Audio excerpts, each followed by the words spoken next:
প্ৰিয়ংকা গান্ধী অসমলৈ আহক মোৰ আপত্তি নাই, কিন্তু আমাৰ অসমৰ আত্মসহায়ক গোটৰ মহিলাসকল প্ৰিয়ংকা গান্ধীতকৈ 100 গুণে আগবঢ়া। গতিকে অসমৰ মহিলা, বিশেষকৈ সেলফ হেল্প গ্ৰুপৰ যিমান অসমৰ মহিলা আছে, প্ৰিয়ংকা গান্ধীক চবতে পৰাজিত কৰি দিব। প্ৰিয়ংকা গান্ধী কম্পিটিশ্যনত আহিবই নোৱাৰে।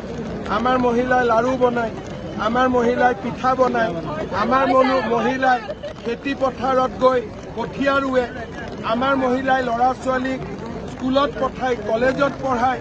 আমাৰ মহিলাৰ লগত প্ৰিয়ংকা গান্ধীয়ে ক'ত কম্পিটিশ্যন কৰিব পাৰিব নেকি?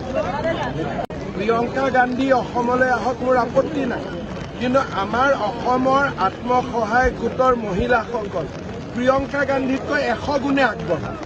গতিকে অসমৰ মহিলা, বিশেষকৈ সেলফ হেল্প গ্ৰুপৰ যিমান অসমৰ মহিলা আছে, প্ৰিয়ংকা গান্ধীক চবতে পৰাজিত কৰি দিব।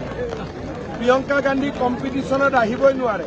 আমাৰ মহিলাই লাড়ু বনায়, আমাৰ মহিলাই পিঠা বনায়, আমাৰ মহিলাই খেতি পথাৰত গৈ কঠীয়া ৰুৱে, আমাৰ মহিলাই ল'ৰা ছোৱালীক স্কুলত পঠায়, কলেজত পঢ়ায়। আমাৰ মহিলাৰ লগত প্ৰিয়ংকা গান্ধীয়ে ক'ত কম্পিটিশ্যন কৰিব পাৰিব নেকি?